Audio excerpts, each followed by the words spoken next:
vectors are needed for 2D or 3D or higher dimensions because to locate something in 2D, you can't do it with just one number. You need two numbers in 2D. If we were to do 3D, you'd need three numbers in 3D and so on, okay? And so vector is basically, at least in 2D, we're just going to do 2D in this course. Vector is a pair of numbers, okay? And they're needed for any kinematics because kinematics is about position or velocity or acceleration, okay? So each one of those kinematic quantities would have to be expressed in 2D as a pair of numbers. And that's actually what my second problem is all about. I'm not going to actually solve it because you haven't watched the videos on 2D kinematics. That's for next week.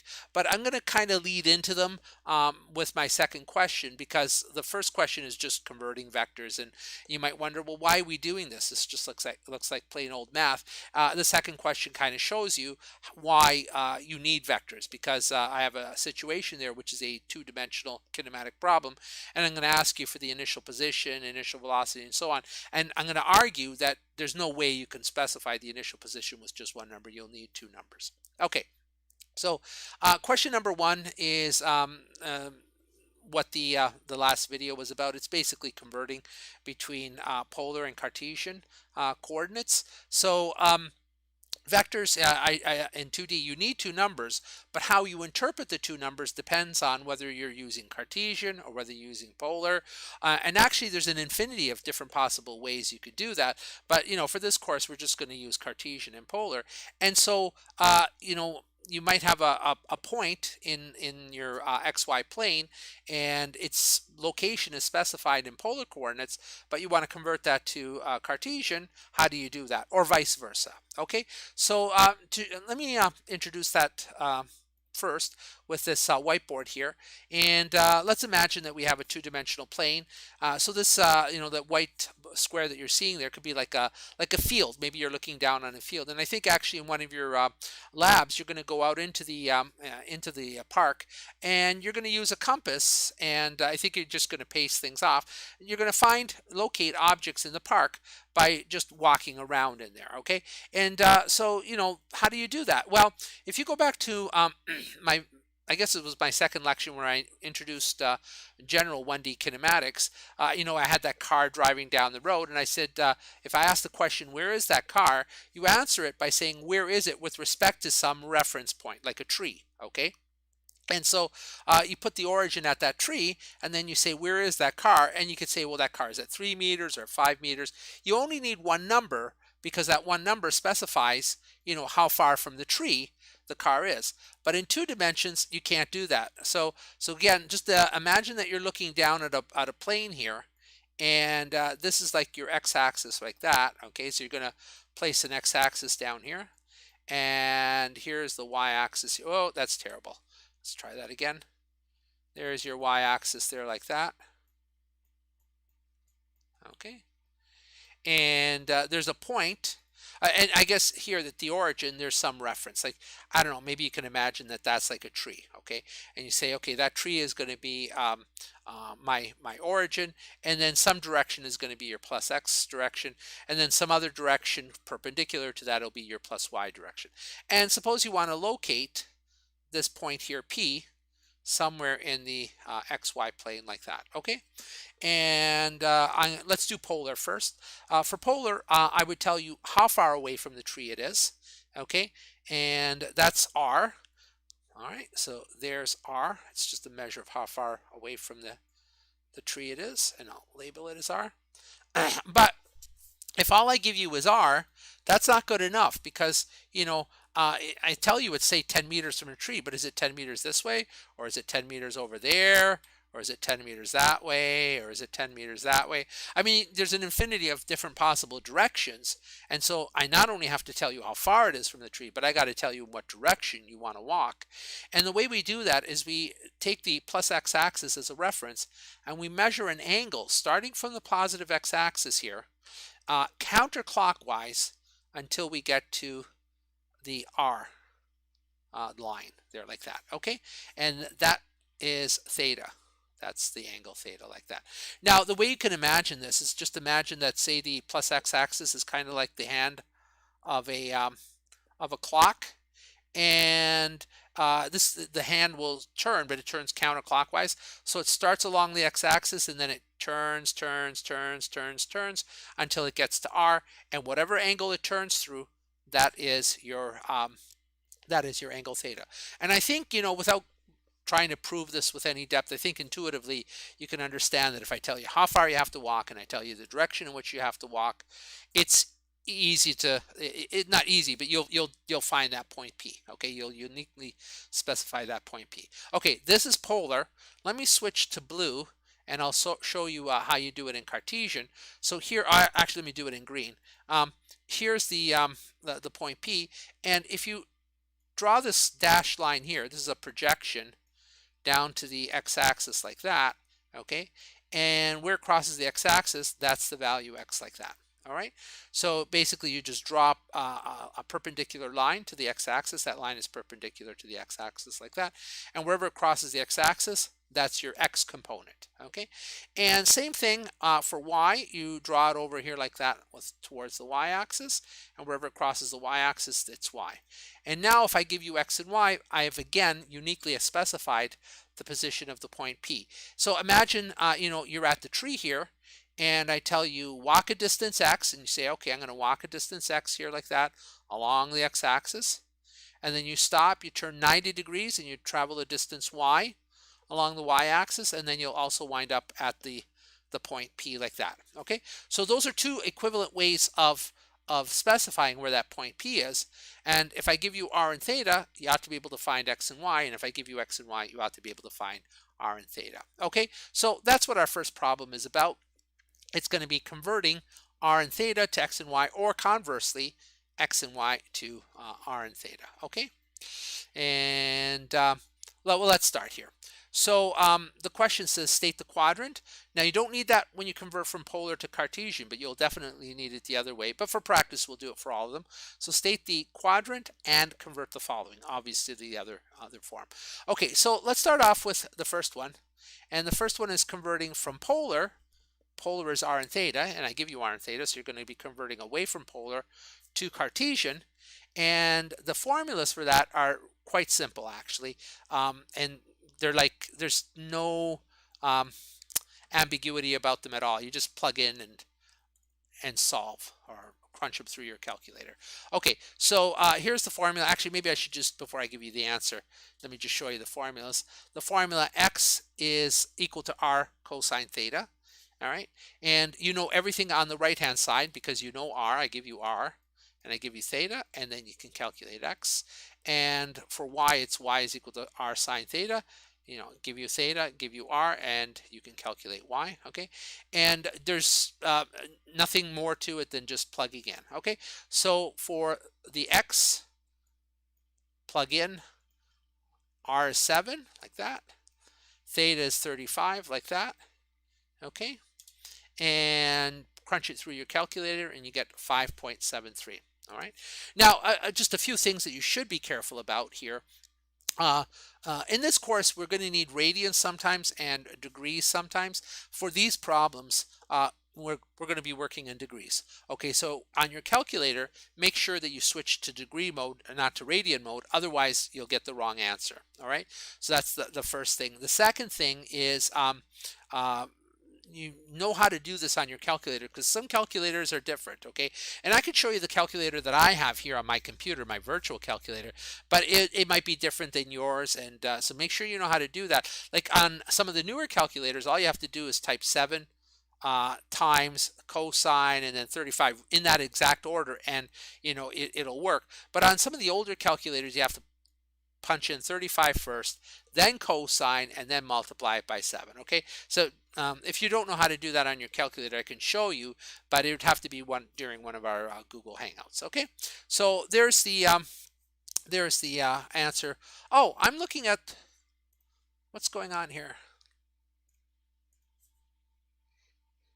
I apologize, guys. I think I'm on the wrong screen here. I was saying the right things, but it should be that one.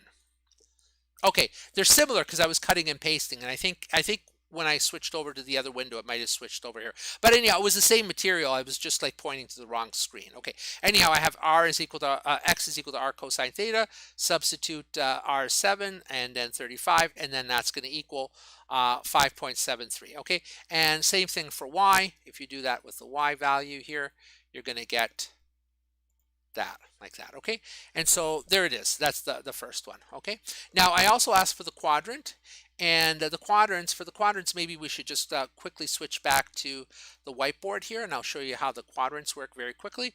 Let me do this, I guess, in maybe purple here like that. This is quadrant 1 over here. This is quadrant 2. This is quadrant 3. And this is quadrant 4. Okay, so if you're talking polar, quadrant 1 is 0 to 90 degrees. Quadrant 2 is 90 degrees to 180 degrees. Quadrant 3 is 180 degrees to 270 degrees. And quadrant 4 is 270 to 360 degrees. Okay, so that's how you can determine it if you have theta. If I give you the answer in polar, okay? If I give you Cartesian, you could still determine the quadrant because quadrant 1, both x and y are positive, okay? So in quadrant 1, x is positive here and y is also positive like that, okay?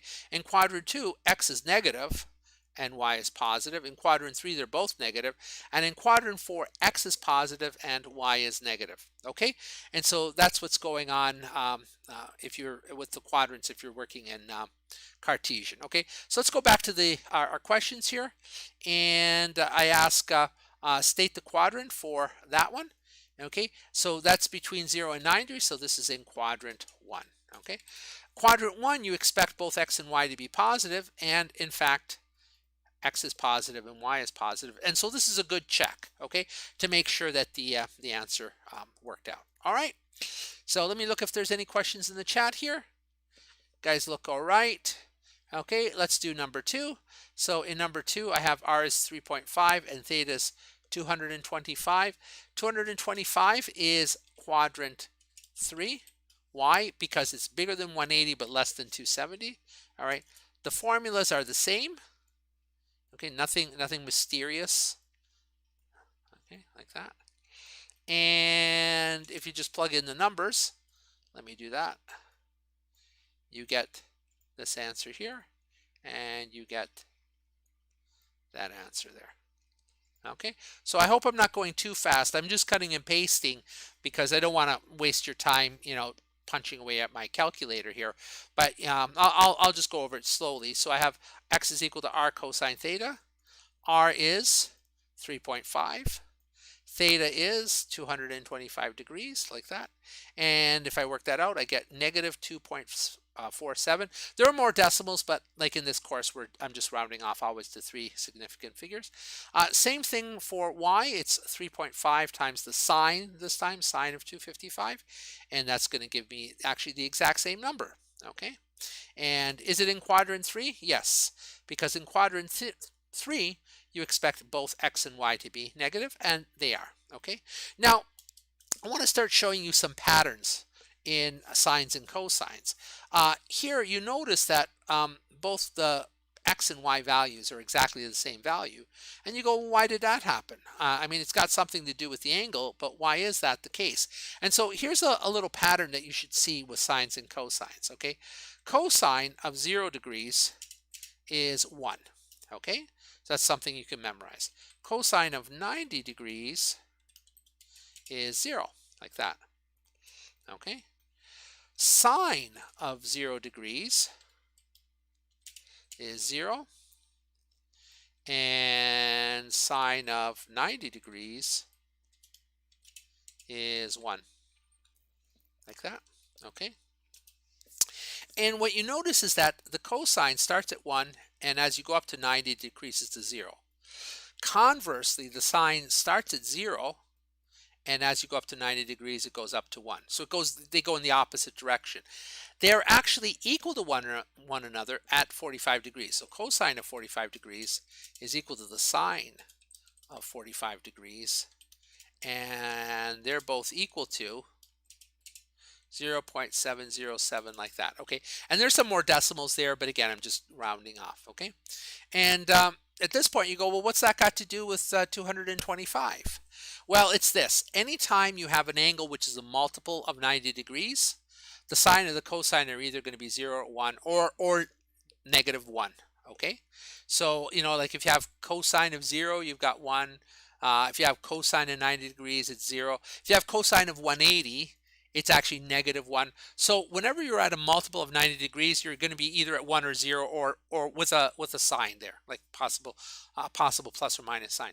If, however, you're at a multiple of 90 degrees, plus 25, you always get this number here, which is actually equal to 1 over the square root of 2. Okay, so it's actually equal to 1 divided by the square root of 2. Not that you have to memorize that, but just to tell you. And so if you have like 225 degrees like that, okay, that could be written as 180 degrees plus 45 degrees like that. And of course 80 degrees is just 2 times 90. Okay, so you can see there's the multiple of 90 plus 45 degrees. So whenever you have an angle which is a multiple of 90 plus 45 degrees, the sine and the cosine are going to be identical, and it's going to equal this number here with a possible plus or minus in front. Okay, so just a pattern that you should see when you do these problems. And the reason I mention these patterns is you don't need them because of course you've got a calculator in front of you, but the more patterns you see in the sines and cosines, the better intuition you have into how sines and cosines work. And if you do make a mistake on your calculator, you'll see it right away. So for instance, here it's 225. You should go, oh, that sounds like it's one of these multiple of 90 degrees plus 45. So the two numbers had better be the same, except maybe a sign in there, like a plus or minus sign. And if they turned out to be different, like if this one turned out to be 3, like that, then you would know that you did something wrong. Okay, so it's just a way of kind of correcting any possible errors. All right, and so there's question B. Okay, and question C. This is really simple. Again, it's again a polar to Cartesian, so I'll just cut and paste that answer there, like this. All right, and I guess we should say what quadrant it's in. It's in quadrant 4, like that. It's in quadrant 4, and we have that x is equal to r cosine theta, like that. So that's going to equal 1.3 times the cosine of 337, like that. And crunching that through my calculator, I got 1.20. Okay, and then the other one was y is r sine theta. Crunching that through, I got negative 0.51. Okay, and now if you look at the two numbers, you see that x is positive, y is negative. Okay, and that's in quadrant 4. All right, so let me do this one maybe on the other whiteboard just so you could see it. So remember, x is positive, y is negative. So over here you're in the situation where, let's do it in purple, x is positive, so you're over here on this side of the y-axis, and y was negative, so you're down here, and so you're in quadrant 4. Okay, so there you go. That checks out. Okay, the x and y values and the angle is in quadrant 4. I didn't say that, but it's kind of obvious. That angle is greater than 270, less than 360, and that's quadrant 4. Okay. All right. So now this one I give you x and y. Okay, and that means I give you the Cartesian, and I want you to calculate the polar. So for polar, there's r and theta. The r part is the easy part. It's the theta part that's tricky, okay? And actually, it's for the theta part that you need the quadrant. So if you take a look at this, x negative, y positive, that's quadrant 2, okay? So to get r, it actually turns out to be just the Pythagorean theorem, like that, okay? So I'll show you why in a minute. Okay, I'll go to the other whiteboard and I'll show you why it turns out to be the Pythagorean theorem. But let's finish the problem first. Okay, so r is basically equal to the square root, and I can't do the square root like in this text editor. I can't do the square root sign, so I'm just going to write sqrt. So it's the square root of x squared plus y squared, like that. Okay, and now when I solve this, copy paste. Like that. When I solve this, I have to be careful here because I'm going to put x there and I'm going to put y there, and I'm going to have that value in there and that value in there. I have to be careful because when you square that negative 3.4, make sure that you square the negative along with the 3.4, okay? So, I mean, you guys probably know this, but since we're going over it, it's probably worth pointing out the kind of common mistakes I've seen students do on their calculator. If you type negative, and then you type 3.4, and then you square the 3.4, what happens on some calculators is that it'll only square the 3.4, okay, and it'll give you that value, and then it'll carry the negative sign in front, and that's wrong because you squared the 3.4. It's like you did this. It's like you squared the 3.4, but you left the negative sign out in front, and that's not correct. You are squaring the entire number, including the negative sign, okay? Now, you should know that when you square a negative number, that's just a positive number. So actually, whether there's a negative sign there or not doesn't make any difference, okay? But I just want to make sure that you know that if you just type in your calculator negative 3.4 squared, some calculators will square the 3.4 and they'll carry that negative in front, giving you a negative number for this entire piece here, and that's incorrect, okay? And you'll get the wrong answer. So yeah, if you type negative 3.4, make sure it's all squared, okay? Or for this part, for r, you know what? You don't even have to write in that negative. Just square 3.4 because negative 3.4 squared or 3.4 squared, it's the exact same value. Okay, square 1.4, add them together, take the square root, and the answer turns out to be 3.68. Okay, so there we go. So let me know if I'm going too fast. I mean, on the one hand, I don't want to waste your time. But on the other hand, I don't want to go so fast that you can't be taking notes, okay? It's hard for me to tell in this environment if I'm going too fast or not. So don't be afraid, you know, to slow me down. Okay, so there you go. And I'll show you why the Pythagorean theorem is required there. The next one is theta. And here's why theta is tricky. Because the most important part of the formula is this part, the inverse tangent part. So it's the inverse tangent. That tan to the exponent negative 1 is the inverse tangent. That's the most important part, or inverse tangent of y over x is the most important part. But you have to add, if you're in quadrant 2 or 3, excuse me, if you're in quadrant 2 or 3, you have to add 180 degrees, okay? And I'm going to try to show you why that's the case with my last two problems, actually, all right? So the way this works, and I went over that in the pre-recorded lecture, there's the inverse tangent of y over x. But then if you're in quadrant 1, you don't add anything. If you're in quadrant 2 or 3, you add 180. And if you're in quadrant 4, you add 360. And that might seem strange to you. You go, well, why isn't just the tangent, the inverse tangent, why isn't that enough? Why do you have to make this extra rule in there? And it has to do with the fact that the inverse tangent is a multi-branched function, okay? And that means that your calculator only knows about one branch, but you know, depending on what quadrant you're in, you might be on a slightly different, not a slightly, but you might be on a different branch of the function, and you have to compensate for that by adding in 0 if you're in quadrant 1, or 180 if you're in quadrant 2 or 3, or 360 if you're in quadrant 4, okay? And again, it might seem mysterious, but like these last two questions here, I'm going to try to show you exactly why you have to have that 180 in there, okay? But for now, let's just make sure that we can work through it.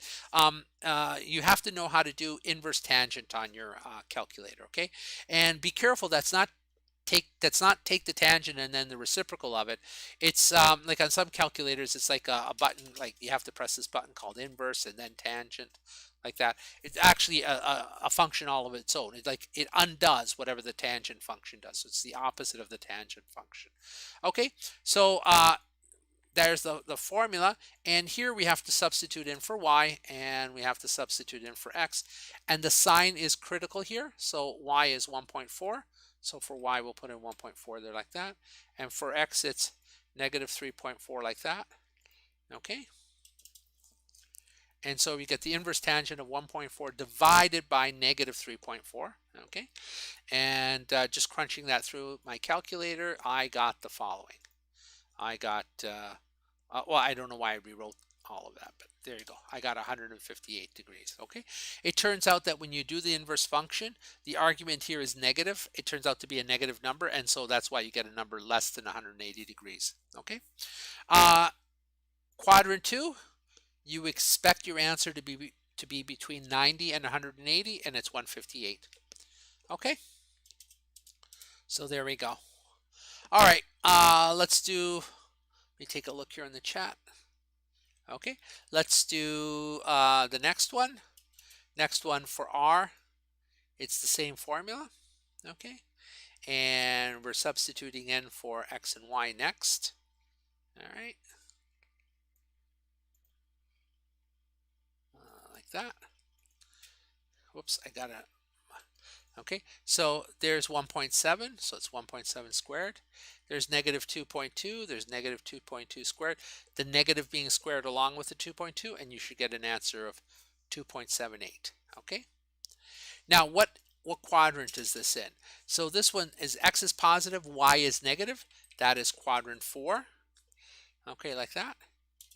And in quadrant 4, it's this formula right here, but in quadrant 4 you have to add 360 degrees. Okay? All right, so substituting in, I get the following. All right, so in quadrant 4, I guess I could just say right here, quadrant 4. In quadrant 4, it's the inverse tangent of y divided by x plus 360 degrees. Okay? And so you do the inverse tangent of, the y value is negative 2.2, don't lose the negative sign there, divided by 1.7, the x value is 1.7. Okay, so divide those out, then take the inverse tangent of that, add 360, and you get 308 degrees. Okay, and is that in quadrant 4?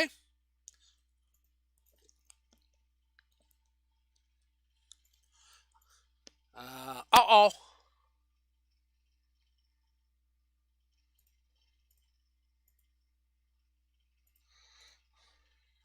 I had a temporary disconnection. It's reconnected again. So if you saw a little bit of a blip there, let me know in the chat if something went wrong. I mean, I got an indicator here that for about 10 seconds or so I was disconnected. A little buggy, but you're good. Okay, thank you very much for that feedback. Yeah, I mean, like I've got a lot of indicators that tell me about the health, and so yeah, it was just a little bit of lag, but we seem to be good right now. Let me just take a look. Excellent connection. So, okay, let's go on.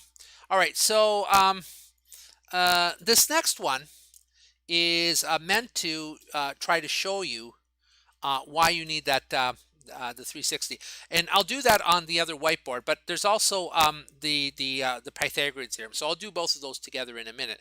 But let's take a look at this question first, and let's solve it. So if you take a look here, I have x equals 2.1 and y equals 1.7. This one is in quadrant 1 like that. Okay, and then I also have here x is equal to negative 2.1 and y is equal to negative 1.7. So both of the x values have the same absolute value, the same magnitude, 2.1, but in the first one, x is positive, and in the second one, x is negative. And same thing for the y values. Okay, so it's the same absolute value, 1.7, but for the first one, y is positive, and the other one is negative like that. Okay, so this one is in quadrant 3. All right, well, let's solve for r. Let's do them both at the same time. Let's solve for r for the first one, and r for the first one is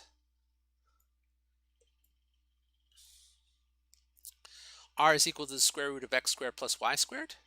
Okay, and that's equal to the square root of 2.1 squared plus 1.7 squared. And if you work that out, that turns out to be 2.7.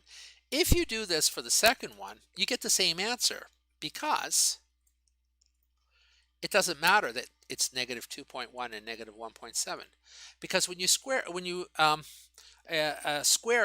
2.1, the negative goes away, and that's the same as squaring 2.1. And when you square negative 1.7, that's the same as 1.7, and so you get the same answer both ways. So both of these vectors, even though they're in different quadrants, they're the exact same length. They're the exact same size, okay? They're both 2.7, I guess, meters, or whatever the units are here, okay?